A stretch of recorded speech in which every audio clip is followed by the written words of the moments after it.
Que estoy por aquí.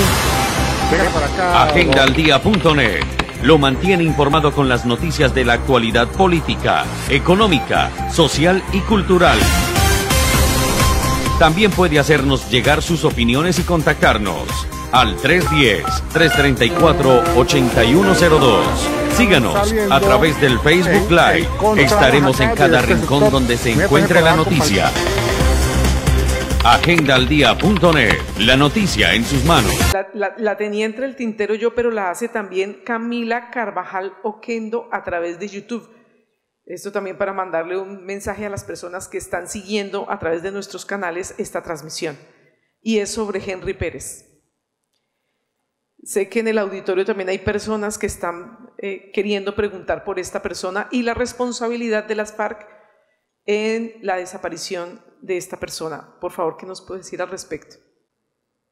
Es una lástima la desaparición de Henry, porque Henry era un excelente líder comunitario.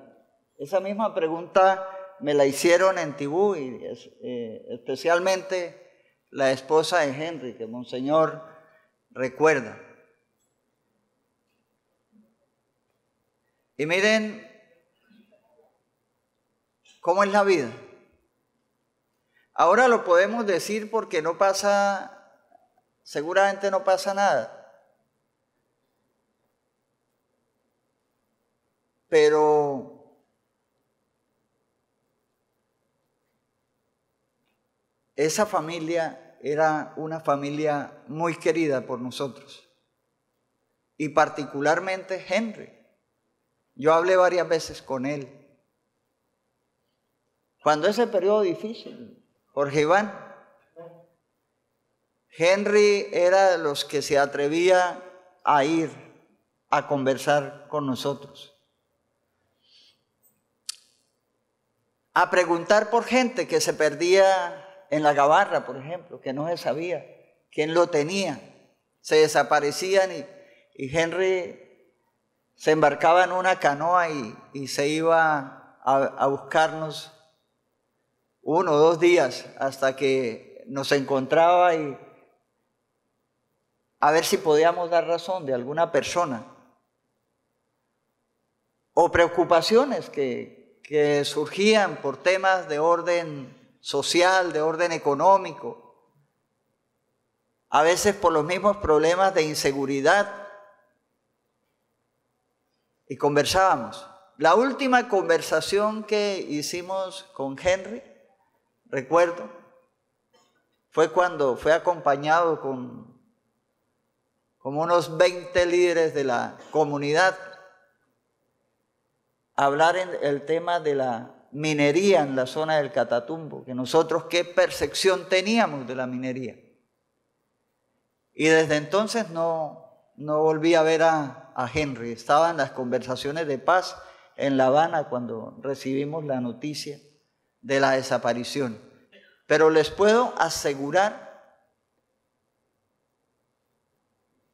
que las FARC no tienen responsabilidad con la desaparición del compañero Henry Pérez. Y decía en Tibú que ojalá pudiéramos recuperar el cuerpo, porque yo sé lo que es tener un familiar desaparecido. Eso es muy doloroso. Yo recuerdo a mi madre, cuando yo estuve en poder del ejército y me tenían desaparecido, el día que pude regresar a mi casa, mi madre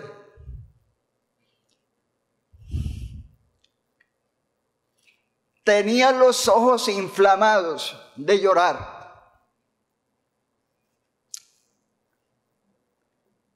El ejército me tenía capturado y no daban razón de mi captura. Un milagro me salvó la vida. Y después a mi madre le tocó volver a llorar cuando desaparecieron a mi hermano Jorge Hernando, y ese nunca apareció. Y por eso tengo la tranquilidad que cada que había un momento difícil en que había que tomar decisiones, yo recordaba la imagen de mi madre sufriendo el dolor de su condición de víctima del conflicto. Y porque me tocó llorar la muerte de 14 familiares, porque no les puedo negar, lloré. No solamente por la muerte, sino, Jorge Iván, por las circunstancias también en que murieron. Pero, Jorge Iván, una tranquilidad que tengo es la capacidad de superar. Y que no tengo rencor. Y que hoy me puedo sentar aquí con Jorge Iván a conversar de estos temas y a decirle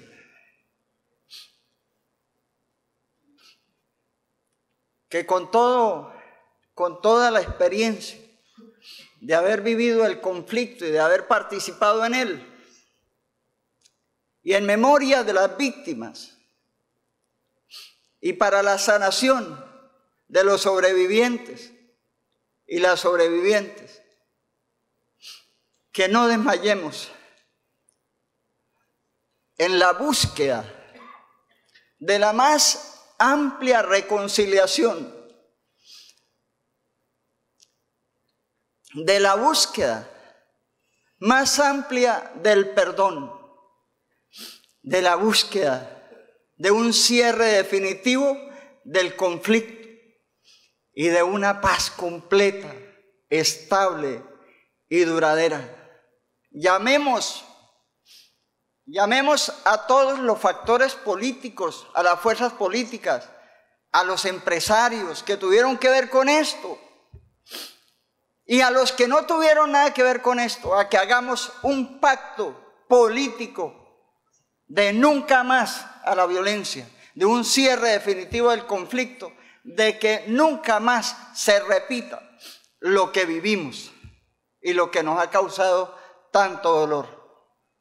Y más en este momento, en donde a veces los ánimos y los intereses llevan a que se desborde en un lenguaje beligerante que muchas veces termina en violencia. Jorge Iván, hermano, hagamos ese esfuerzo. Y ustedes, comisionados, ustedes que representan a los medios de comunicación, Pueblo Barí, comunidades campesinas, víctimas del conflicto, hagamos una sola voluntad para que logremos definitivamente dejar el sufrimiento y que no haya más sufrimiento en este país, que se abran todas las puertas del diálogo para que no haya más guerra y para que no sigamos dando cuenta de las estadísticas que hoy día tenemos en este territorio, estadísticas que son vidas y sufrimiento. Perdón, Jorge Iván, si quiere seguir, pero también quisiera tocarle a usted un tema que sé que es muy sensible en este territorio. Por organizaciones de víctimas y por otras investigaciones se habla de cerca de 600 cuerpos que fueron quemados en hornos en una técnica que usaron ustedes y usted específicamente a quien se le atribuyen esos hechos. Me gustaría que por favor relatara aquí a los nortesantandereanos, cucuteños que están acá, por qué hicieron eso y cómo hacer para informarles a las familias de esas personas que tuvieron esa suerte sobre lo que pasó. Primero es, Rubén, que le acepto su propuesta del pacto que hace referencia. De hecho, esta es la oportunidad. Nosotros llevamos 13 años en este proceso, solicitando y haciendo la misma solicitud y mirando de qué forma podemos aportar para que la violencia cese en este departamento. Con todo lo que ya se ha dicho, hay cosas inexplicables de por qué continúa la violencia y a su más alto nivel. Y ya ni siquiera con ideología, sino que se ha vuelto una máquina de destrucción y una empresa criminal. Estoy disponible, dispuesto, con la voluntad inquebrantable de seguir construyendo. Digo de seguir porque desde el primer día hemos estado construyendo y trabajando por la paz, que no se nos escuche, porque a muchos no les conviene que se nos escuche, muchos nos callan, o nos amenazan con sacarnos del proceso, o retornarnos a la cárcel nuevamente. Pero yo creo que es la oportunidad para que se escuche por medio de todos los que hemos puesto la voluntad de continuar. Para hacer respuesta a la pregunta a tan triste episodio, doloroso, como lo tituló en alguna ocasión un diario aquí en Colombia, cuando se inició a hablar del tema de las personas que se incineraron allí, y titulaba El Holocausto paramilitar en Norte de Santander, al estilo de la Alemania nazi. Cuando iniciamos las primeras versiones libres, déjenme contarles que no fue fácil. Yo pasé noches enteras pensando de qué forma le iba a contar al país y de qué forma que no se volviera un morbo, que la prensa de ello no hiciera el más grande espectáculo para favorecer a algunos y condenar a otros. Y sabía que iba a ser totalmente sacrificado por ello. Es más, no sabía ni cómo explicarle a Salvatore Mancuso que estábamos a 2 o 3 celdas de la prisión donde nos habían llevado, porque tenía de pronto alguna vaga información, pero no conocía en fondo él realmente lo que había sucedido con ese tema. Yo le conté y efectivamente me dijo Jorge Iván, hay que ponerle la cara al país. Y así se hizo.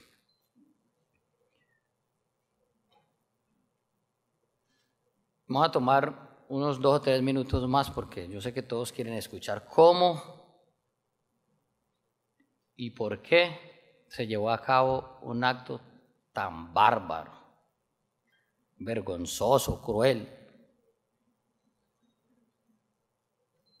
En el año 2001 aproximadamente ya existían fosas, habían muchas fosas en el sector de Villarrosario de Fuenfrío. Ni siquiera se había pensado en ello.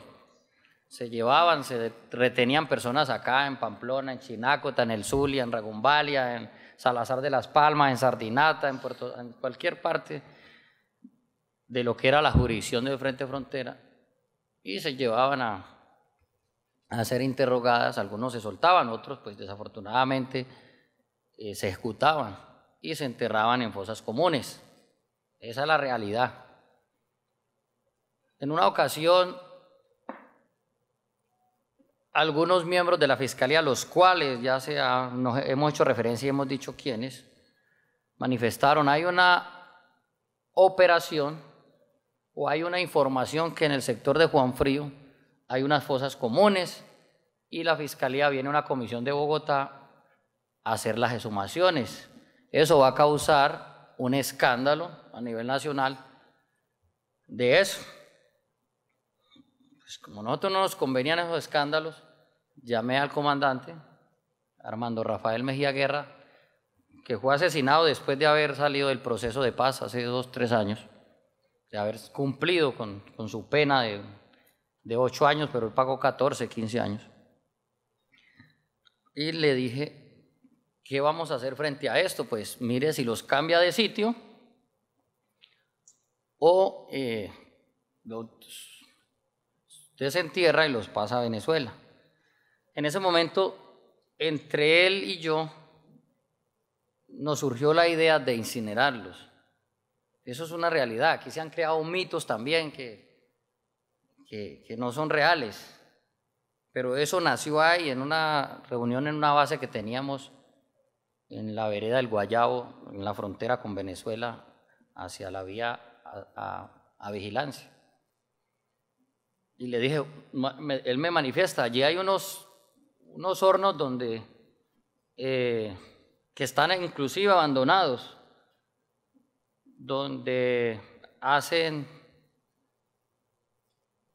a ladrillos o adobes. Dije, no hay ningún problema, pues que sea ahí, desentierre a esas personas, incinere para que no aparezca nada. Así se hizo. Con sus hombres allí fueron y sacaron todas esas fosas, incineraron cuerpos que llevaban 3 años, 2 años, 1 año, 2 meses, 3 meses, 15, 20 días. De ahí en adelante, desafortunadamente se convirtió en una práctica. Cuando llevaban a una persona allí, se ejecutaba y la desaparecieron ahí. Eso ha sido lo más triste y lo más doloroso, porque muchas personas de esas están plenamente identificadas y las víctimas han preguntado qué pasó con mi familiar que fue sacado de la casa o de tal restaurante o etcétera. Y con la reconstrucción de la verdad de lo que se hizo en Juan Frío, y para la fecha contábamos con Armando Rafael Mejía Guerra alias Hernán y decía, esa persona fue incinerada, fue de las que se le dio muerte y fue incinerada. E igual pasó en Puerto Santander. Puerto Santander había un sitio también donde muchas personas fueron ejecutadas y fueron enterradas en fosas comunes, y mirando pues que esa lamentable acción que se estaba haciendo allí se podía hacer allá, también se hizo. Claro que ya se hizo una vez, se sacaron las personas que estaban en fosas comunes y se incineraron. También se le ha dado respuesta a algunas víctimas, no a todas, pero a su gran mayoría se le ha dado respuesta que sus seres queridos, desafortunadamente, lo único que tenemos por decirles que fueron incinerados. Algo otras personas, y eso se lo hemos dicho a la Fiscalía de Justicia y Paz, en Venezuela, cuando se llevaba alguna persona allá a Juan Frío, se ejecutaba, y para que no se registrara el homicidio en Colombia, pues lo pasaban al otro lado del río. Las autoridades venezolanas los llevaban a la morgue, y como no encontraban los familiares reclamantes, pues los enterraron en fosas comunes. Eso es también lo que nosotros hemos mencionado para identificar en qué parte las autoridades venezolanas, dónde recogieron, dónde hicieron levantamiento y dónde están esas personas. Es de los episodios dolorosos, pero así sucedió, tal como lo estoy mencionando. Lo demás de ahí, que se construyeron unos hornos única y simplemente para incinerar a las víctimas. Los hornos ya existían ahí estaban.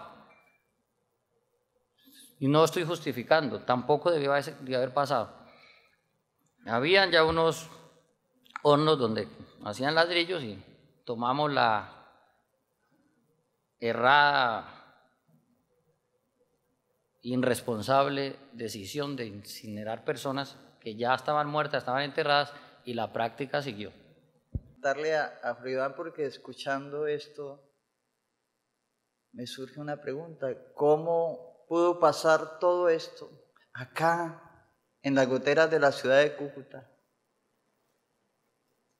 donde está el centro de poder regional, las principales unidades militares, el comando de la policía del Departamento Norte de Santander? ¿Qué pasó ahí, Jorge Iván? Bueno, cortamente, estos escenarios son buenos para ello, porque hasta donde tengo conocimiento, lo que hemos contado en Justicia y Paz en 13 años no le ha llegado a las víctimas o a las personas que quieren saber de eso. Nosotros lo hemos contado. Aquí había una complicidad, no de todos, porque yo no puedo generalizar a todas las fuerzas, pero sí había una complicidad de la gran mayoría de las fuerzas policiales y militares y de inteligencia. Muchos sabían y muchos participaron por acción o omisión. Había un apoyo de esas fuerzas a favor de las autodefensas. Siempre se manifestaba que estábamos combatiendo juntos un mismo enemigo. Entonces, y no solamente esas fuerzas, el ciudadano de a pie, que por miedo y lógicamente nunca expresó ni nunca habló. Las personas que de alguna u otra forma tenían poderes económicos, sabían, aquí nadie decía nada. Desde Bogotá nadie decía nada, todo el mundo hizo caso omiso a la guerra que no solamente se vivía en Norte de Santander, sino en todo el país.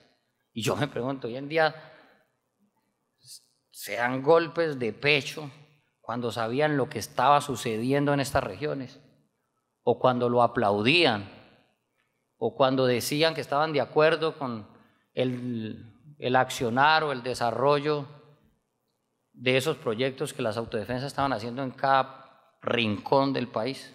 Es una pregunta, Jorge Iván, sobre este mismo tema. ¿Tiene usted conocimiento si alguna vez en estos hornos se incineró a alguien vivo? Esa pregunta me la han hecho muchas veces y tengo por decirle que hasta donde tengo conocimiento no. O sea, las personas se les dio muerte y posteriormente se incineraron. Por eso hablaba desde el principio que también, o sea, no estoy justificando, pero también hay mitos. Hay personas que han salido a decir que escuchaban gritos, que escuchaban. Hasta donde tengo conocimiento, no se incineró nadie vivo en ese sitio. Bueno, buenos días. Yo simplemente lo que quiero es contarles a Rubén y a Iván. Rubén, tú hablaste del informe del centro y pues yo quiero sencillamente entregárselos, hacerles una entrega a los dos del informe, porque pues este informe, aclarar que no contiene una verdad, no son los fines de la memoria, pero me parece importante por una razón también, y es porque pues el informe contiene las voces de las víctimas, de muchas víctimas con las que se trabajó. Una cosa importante que quiero que sepan es que cuando se pensó este informe, se pensó en llamarle también como se llamó el Informe Nacional Basta Ya, Catatumbo, y las mismas personas con las que se trabajaron en todos los territorios del Catatumbo le quisieron poner Catatumbo Memorias de Vida y Dignidad, porque piensan pues que a pesar de la violencia que vivieron allí, hoy en día a pesar de todo lo que se vive, sigue habiendo pues una esperanza. No hablo a nombre de las víctimas tampoco, pero me parece que digamos en estos 11 años que ha habido inclusive de justicia y paz, pues la voz a la que se le ha dado prevalencia ha sido también pues a las personas que se desmovilizaron, a los victimarios, y las víctimas de alguna manera pues han intentado a partir de la memoria poner su voz en la esfera pública también. Y esta es una manera, y pues me parece importante que no estén los anaqueles, son libros gruesos, pero ahí están los relatos de las víctimas y me parece un ejercicio también en perspectiva de avanzar en esta construcción de la paz. Yo tengo una pregunta muy sencilla a propósito de lo último que acabo de decir, Jorge Iván, que mucha gente en el país supo lo que pasó acá e hizo caso omiso de esa verdad que estaba ocurriendo acá y que aún hoy parecieran ocultar o callar lo que pasó. Usted dice que durante estos 13 años en Justicia y Paz se han contado muchas cosas que nosotros, la sociedad civil, no hemos conocido. Hemos conocido una parte muy pequeña. Una de esa parte que yo creo que hace falta conocer son los apoyos que ustedes recibieron económicamente hablando en la región. Y ese silencio, no sé si de la Fiscalía, de ustedes o de quién, ha permitido que inclusive hoy nosotros tengamos al menos un candidato a la alcaldía de Cúcuta cuya empresa ha sido mencionada abiertamente por ustedes. ¿Qué opinión le merece a usted que eso pase? O sea, ¿es que la Fiscalía no ha actuado? ¿Es que lo que se dijo después no se pudo comprobar? ¿O es que esa mafia es tan poderosa que permite que a pesar de que se haya mencionado este tipo de escenarios sean posibles hoy en la política? Gracias. Perdón, John Jairo, si usted quiere y lo puede hacer, ¿podría mencionar a quién se refiere? Porque creo que… Sí, la empresa es el Palustre, el partido es el Centro Democrático y el candidato es Iván Helves. Bueno, desde el principio, con nombres propios y con listado en mano, entregamos a la Fiscalía de Justicia y Paz cómo se financió las autodefensas en Norte Santander. ¿Quiénes la financiaron? No solamente la clase empresarial, grandes y medianos ganaderos, arroceros, mineros, comerciantes. Eso se ha entregado. Es más, se ha entregado hasta cuánto daba cada quien mensual. No se ha podido comprobar porque por ahí alguien salió a manifestar que a los bandidos no se les podía creer. Cuando mencionamos a alguien, entonces somos bandidos que estamos diciendo mentiras para ganar beneficios. Y si no lo mencionamos, entonces la Fiscalía dice que estamos faltando a la verdad y por lado y lado está latente el riesgo de perder los beneficios. Sin embargo, y eso, hemos hecho mención de todo ello. Cuando usted se refirió a la empresa, creí que era la empresa Trazán, que es de la cual…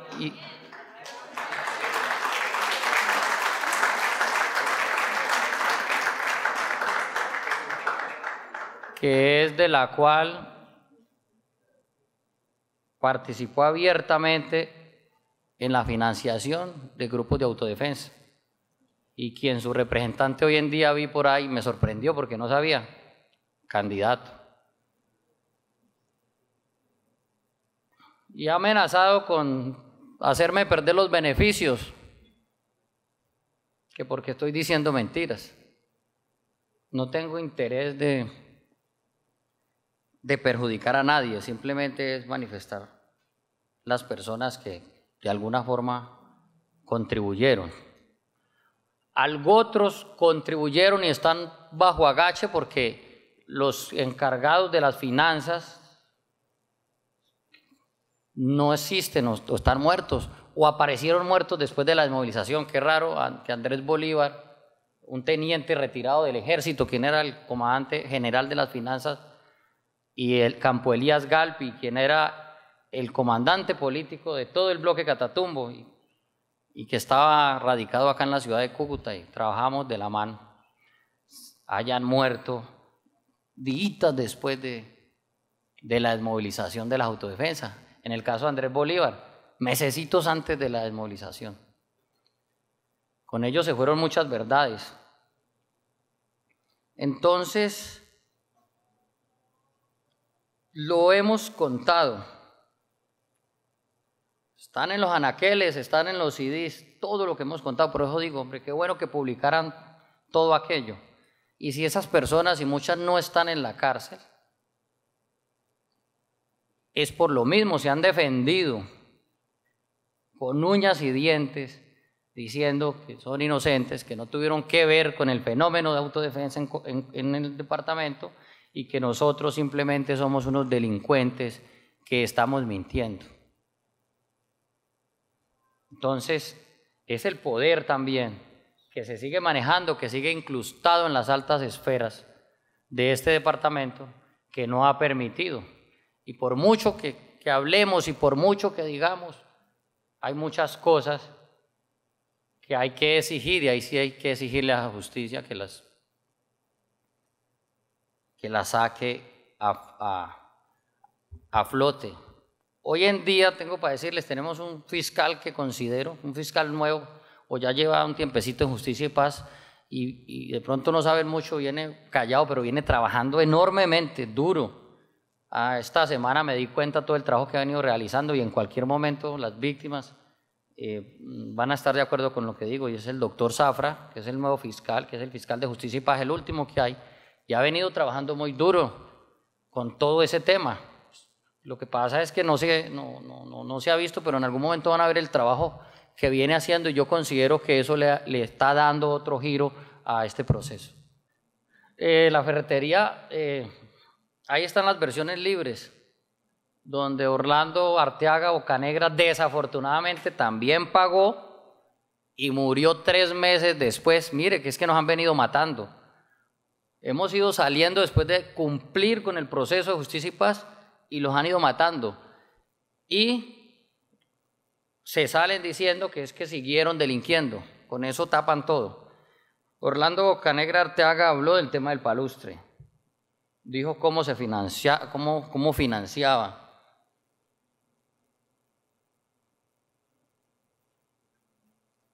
El partido al cual usted se refiere, no recuerdo si de pronto esta persona que usted menciona se haya mencionado dentro de los procesos, pero si se ha mencionado dentro de los procesos de Justicia y Paz, no tienen por qué estar figurando en la política. O sea, porque vamos a caer en lo mismo. Ahí donde la justicia tiene que entrar a determinar, bueno, quién lo mencionó y por qué lo mencionó, y proceder rápidamente. Entonces, todos esos partidos y todas esas personas que siempre han estado acá, que de alguna forma tuvieron algún vínculo, o sea, con narcotráfico, con guerrillas o con autodefensa, no tienen por qué seguir figurando en la política. Eso es lo que tenemos que cortar de raíz. Que se llamaba Lenin Giovanni Palma Bermúdez, también lo mataron, y que podía tener parte de verdad en esto. Palma Bermúdez fue un comandante del ELN con mucha fuerza acá en el departamento, y cuando inició la guerra en el 99, él se entregó a finales del 99 a las autodefensas, y desafortunadamente fue una de las personas que causó muchas de los comandantes que más muerte causó en la región de Atalaya, porque esa era la jurisdicción de él cuando era guerrillero, y él mismo iba y señalaba y él mismo ejecutaba.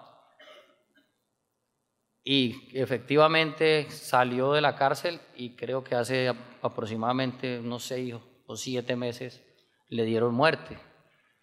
Pero también las cosas que contó están plasmadas dentro de esos audios de Justicia y Paz. Me distingue porque yo estuve allá en un evento de Forjadores de Paz, donde estuvimos en la cárcel. Allá ustedes me pidieron perdón por todo lo que había pasado. Para mí ha sido muy difícil por todo lo que me ha pasado. Usted sabe muy bien la muerte de mi hermano, la muerte de mi padre. Pero yo quiero decirle, ustedes, ¿por qué no investigaban las personas primero? Porque a causa de todo esto murieron muchas personas inocentes, demasiadas. Mire que los 5 muchachos que se llevaron del taller Santander en La Parada, que ese taller quedaba a menos de 100 metros de donde estaba la policía, ahí. Eran las 4 de la tarde cuando se llevaron los muchachos. Que porque llegaron y dijeron que los muchachos eran guerrilleros. ¿Usted recuerda cuando yo le pregunté a usted la primera vez por mi hijo? Usted me dijo, a su hijo lo mataron porque era colaborador de la guerrilla. Yo le dije, usted me comprueba que mi hijo era guerrillero y yo le compruebo quién era mi hijo, porque mi hijo era un muchacho de 17 años, estaba haciendo 11 grado y desgraciadamente se fue ese fin de semana a pulir unos carros en el taller, porque él le ayudaba a mi hermano Luis, que fue el que lo mandó allá. ¿Sí? Y ya ellos se bañaron, se vistieron para esperar que les pagaran el día. Y mientras que estaban ahí, llegaron y se lo llevaron.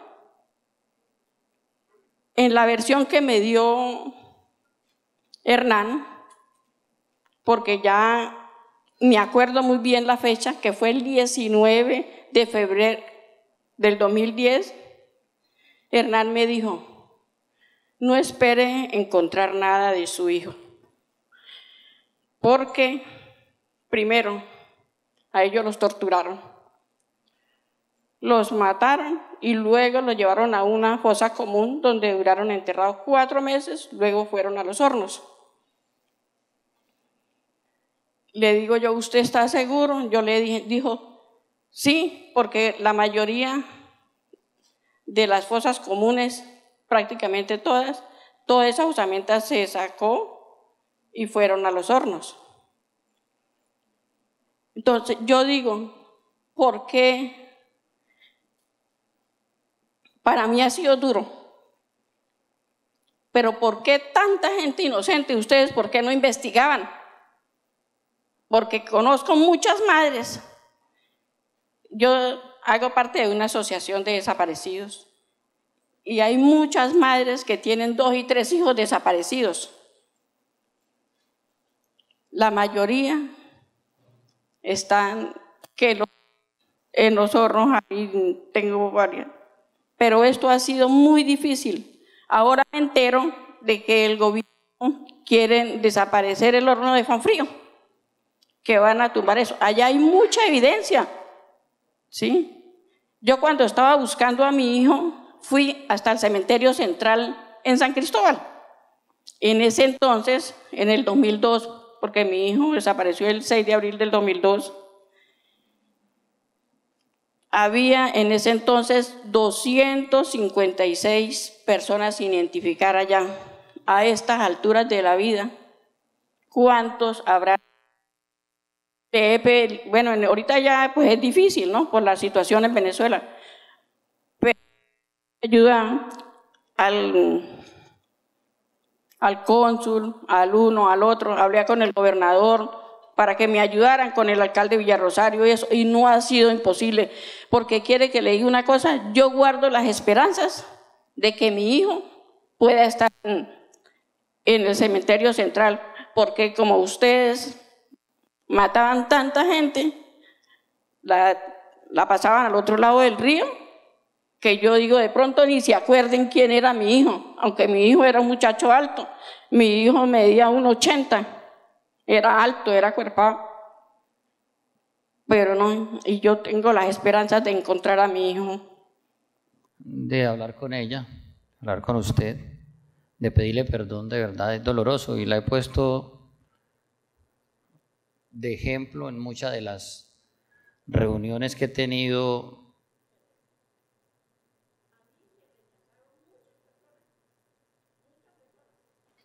Empezando por mis hijos.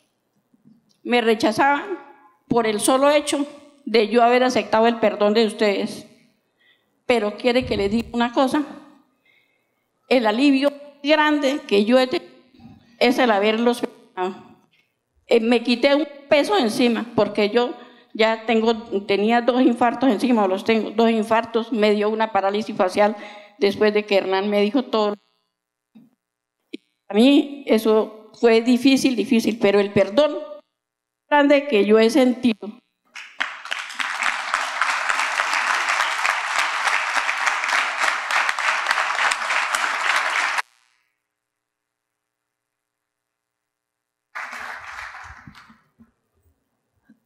De hecho, esto nunca se hubiese podido dar si no hubiera habido una desmovilización. Muchas cosas como estas no se hubiesen sabido nunca si nosotros no estuviéramos confesando hechos. Y conozco muy bien, porque he tenido la oportunidad de hablar con ella, y también conozco que la han señalado, porque en esas audiencias manifestó que perdonaba y que el perdonar la sanaba.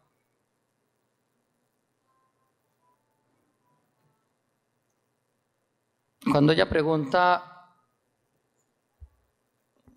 el por qué no investigaban, es que ni siquiera nosotros debíamos de estar acá. Eso no debió haber pasado nunca. Nosotros no éramos las autoridades para determinar a quién le quitábamos la vida o a quién se capturaba, a quién no. Pero como pasó, desafortunadamente, cada que se le daba muerte a una persona había una información, y no quiero revictimizar de eso. Siempre se lo manifesté a los fiscales y a los magistrados. Diga el por qué. No, es que no hay un por qué. Eso no debió haber pasado jamás. Y la misma locura, porque la guerra es una locura. La guerra no se ha acabado, la guerra continúa, desafortunadamente. Es una locura que está en la cabeza de muchos seres humanos todavía. Y con esas informaciones que le entregaban algunos comandantes, o algunos desafortunadamente actuaban. Y no hablemos de muchas personas inocentes, no hablemos de muchas. Yo considero que nadie, porque no podemos venir a señalar que esta persona era inocente y que la otra no. Todos teníamos una familia, todos tenían un proyecto de vida, todos vivían con una ilusión. A usted la admiro demasiado, déjeme decirle. Ha tenido una fortaleza horrible, una fortaleza admirable, con todo lo que Hernán le manifestó. Y ese es uno de los hechos los cuales duele demasiado, y ojalá lo que ella dice se hiciera, todos esos cuerpos que están allí los pudieran pasar para identificar si efectivamente algunos, porque hay errores de información probablemente, porque no estamos todos, y hemos confesado y hemos reconstruido en base a los postulados y a las informaciones que nosotros hemos venido trabajando. Pero es posible lo que ella dice, es posible que efectivamente no esté insinuado, sino que esté allá. Entonces hay que descartar eso, es pasando, y lo hemos pedido también nosotros. Hombre, ¿por qué no no se hace una gestión para que todas esas fosas que están allá en el cementerio central, esas personas que están ahí, las pasen para acá porque eran colombianos que se les dio muerte y murieron allá, para que les hagan el estudio correspondiente, para que identifiquen. A eso es lo que le tenemos que apostar todos los que estamos aquí. A eso vinimos, a que por fin nos escuchen, para que esas madres, para que las madres, padres, hijos y hermanos puedan descansar y decir, bueno, listo, no estaba, y haga su duelo. Yo me voy a tomar un minuto porque el caso suyo es doloroso y hay otro caso de una madre que me pidió que no mencionara su nombre, pero es igual de doloroso también. Y fue uno de los casos, el caso suyo y el de esa señora madre, fueron los que me llevaron a trabajar y a ponerle la cara a este proceso. A mí me da vergüenza al principio venir a contar cuando me preguntaban un hecho. O sea, ¿yo de qué forma voy a enfrentar a las víctimas, a decirles que fui yo quien ordenó la muerte de sus seres queridos? Y de la forma. Pero cuando la escuché a usted con esa fuerza, perdonando, hice todo lo que eso le causó a usted porque la revictimizaron después. Y otra señora madre un día en una audiencia me dijo, yo lo perdono y usted me quitó a mi hijo y a mi esposo y le voy a contar la forma y qué pasó después de esa incursión que usted hizo. Y ellos quedaron ahí botados en una vereda. La comunidad le dio miedo a ayudárselo a recoger. Entonces esa madre cogió a su hijo y con él al hombro caminó 1 kilómetro y lo dejó a la orilla de un camino y se devolvió por su esposo. Y así sucesivamente lo arrimó a la vereda o al pueblo donde por fin pudieron darle cristiana sepultura. Mientras ella contaba ese desgarrador relato, por la mente mía pasaban infinidad de cosas y me culpaba y me sentía lo más bajo.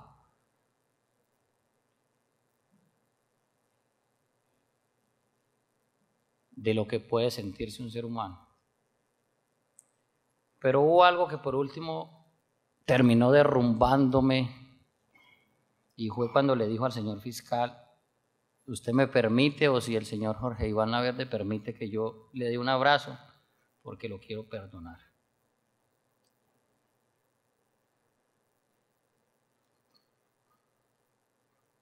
Créanme que